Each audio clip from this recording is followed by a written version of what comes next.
Good morning, dear children. Welcome to the SST class. Beta, yesterday we had started a chapter named Natural Resources, including wildlife and vegetation. Okay. We earlier discussed about the location of forest. Now, the second forest are Mediterranean forest. These forests are mainly located in region around the Mediterranean Sea. बेटा ये वाले जो forest हैं Mediterranean forest, ये आपको कहाँ मिलेंगे? Around the Mediterranean sea. The main areas are the shore of Europe, Asia, North Africa and south western part of South Africa. अब इनका मेन रीजन कहाँ कहाँ पर है जहाँ पर ये लोकेटेड है? वो क्या है? हमारा जो यूरोप है, यूरोप की जो बाउंड्रीज हैं, शोर्स मतलब उनकी जो बाउंड्रीज हैं वहाँ मिलेगा आपको. कुछ पार्ट आपको एशिया में मिल जाएगा, नॉर्थ अमेरिका में and south western part of South America. These forests are usually found in the areas which have dry summers. बेटा ये वहाँ मिलेंगे एरियाज में जहाँ पर आपके समर्स जो हैं वो ड्राई होंगे. मीन्स हम बोलते हैं ना कि बहुत सूखी वाली गर्मी पड़ रही है जिसमें बिल्कुल भी हाइड्रेशन नहीं होता है, तो ये आपको वहाँ मिलेंगे. And moderate rainfall during winters. हाँ जी, अब विंटर में जो रेनफॉल रहेगी वो मॉडरेट रहेगी. मॉडरेट मीन्स ना ज़्यादा ना बहुत कम. Trees of these forest are widely scattered and have spiny waxy small and leathery textured leaves. Means कि ये जो ट्रीज हैं बेटा ये इतने क्लोजली नहीं मिलेंगे आपको, ये बहुत दूर दूर स्कैटर्ड वे में आपको मिलेंगे, मतलब फैले हुए बहुत दूर दूर तक फैले मिलेंगे आपको. और इनकी जो लीव्स मिलेंगी वो स्पिनी मीन्स कंटीली होती है ना, कई लीव्स जिसमें हल्के हल्के कांटे होते हैं. ठीक है. वैक्सी, वैक्सी होता है वैक्स की तरह, मोम की तरह मुलायम. स्मॉल छोटे एंड लेदर्ड टेक्सचर्ड लीव्स. लेदर कितना सॉफ्ट होता है एंड शाइनी होता है, तो इनके लीव्स क्या होते हैं? बहुत शाइनी होते हैं. वैक्स की तरह बहुत स्मूथ होते हैं, थोड़े कंटीले होते हैं और छोटे छोटे होते हैं. They also have long roots and thick bark. इनके जो रूट्स होते हैं बेटा ये बहुत ही लंबे होती हैं roots. And a thick bark. Bark means आपने सुनी होगी ना पेड़ों की जो छाल होती है, मीन्स उसकी जो स्टेम्स होती हैं वो बहुत ज़्यादा मोटी होती हैं और उसके ऊपर बहुत मोटी मोटी परत होती है छाल की. वो आगे आप पिक्चर्स देखोगे बेटा आपको क्लियर हो जाएगा. Due to the above features these trees are able to retain moisture in the dry summer season. बेटा इनके जो लीव्स में वाटर को एब्जॉर्ब इतना ज़्यादा कर लेती हैं ये कि जब बहुत ज़्यादा ड्राई समर्स आता है तब भी जो है इनके जो लीव्स होते हैं वो काफ़ी आपको मॉइस्ट मिलेंगे, बिल्कुल सूखे हुए लीव्स नहीं मिलते हैं. The important trees of these forest. Important trees हैं हमारे कॉक, olive and citrus fruit trees. Citrus fruit means जो हमारे खट्टे वाले फ्रूट्स होते हैं ना वो. The popular animals species found in Mediterranean forest are monk seal, Barbary macaw, Greek turtles and Iberian inex, great bursted etc. बेटा इनकी मैं आपको पिक्चर्स आगे शेयर करने वाली हूँ, तो आप वो पिक्चर्स देख के आपको बिल्कुल एग्जैक्ट क्लियर हो जाएगा कि ये कौन कौन से एनिमल्स होते हैं. Yes, now the next forests are temperate softwood forest. These forests are commonly known as coniferous forest as the shape of the trees look conical. Such forests are common in the higher altitude of the northern hemisphere and high mountains area in Europe, Asia, North Canada and USA. हाँ जी बेटा, ये वाले जो forest होते हैं इनको हम क्या बोलते हैं? Coniferous forest. क्यों? क्योंकि इनके जो ट्रीज होते हैं वो कॉनिकल शेप में होते हैं. कॉनिकल मीन्स ऊपर से एक तीखी चोंच वाले. देखिए ये जो पाइन ट्री है ये देखिए इसकी शेप कैसी है? कॉनिकल, ट्राइंगल की शेप में है ये, ऐसे कोन की शेप में. तो इनको हम क्या बोलते हैं? Coniferous forest. ये हमको कहाँ कहाँ देखने पाए जाएंगे? एट अ हाई एल्टीट्यूड, जहाँ पर बहुत ऊपर ऊपर पहाड़ियाँ हैं, जहाँ पर बहुत ऊंचा सरफेस है, वहाँ पर आपको इस टाइप के ट्रीज जो हैं वो देखने को मिल जाएंगे, like in Europe, Asia, north Canada and USA.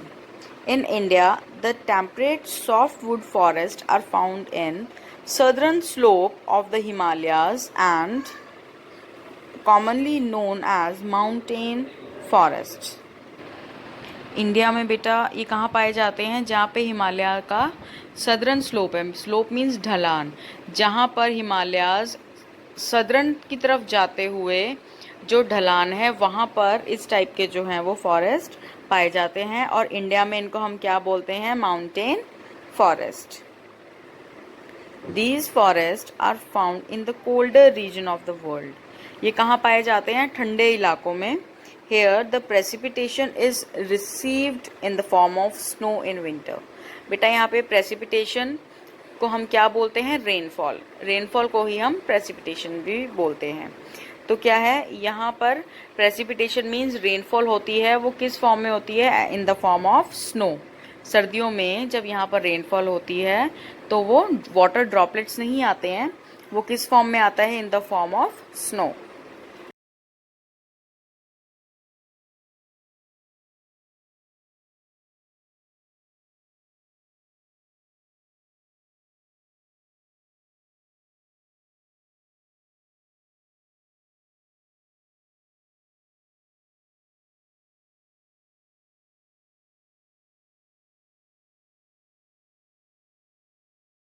चलिए इनके फीचर्स देख लेते हैं.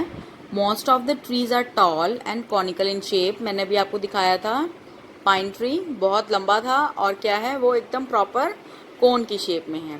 Due to their shape the snow cannot accumulate on them. इनकी शेप के कारण जो है जो स्नो है वो इसके ऊपर ज़्यादा देर तक टिक नहीं सकती और क्या है वो नीचे की तरफ गिर जाती है. These trees do not shade there thick needle shaped leaves. इनकी जो लीव्स होती हैं वो बहुत नीडल टाइप में होती हैं, मतलब बहुत बारीक और चुभने वाली होती हैं. ठीक है. लुक एवरग्रीन, ये हमेशा ही क्या है?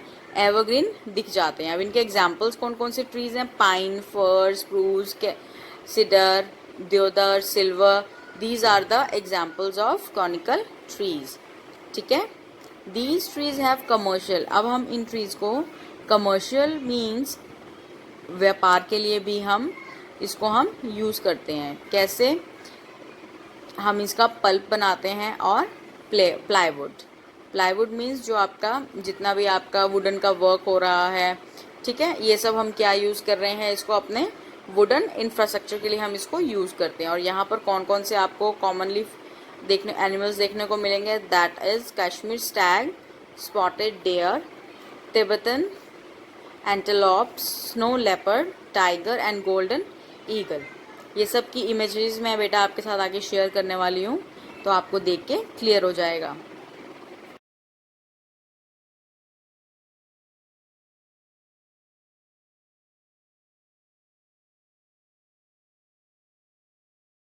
The next point is advantages of forest. अब फॉरेस्ट के एडवांटेजेस क्या हैं हमें? You know forest are very important. क्यों? क्योंकि ये हमारे ब्रीदिंग लंग्स हैं.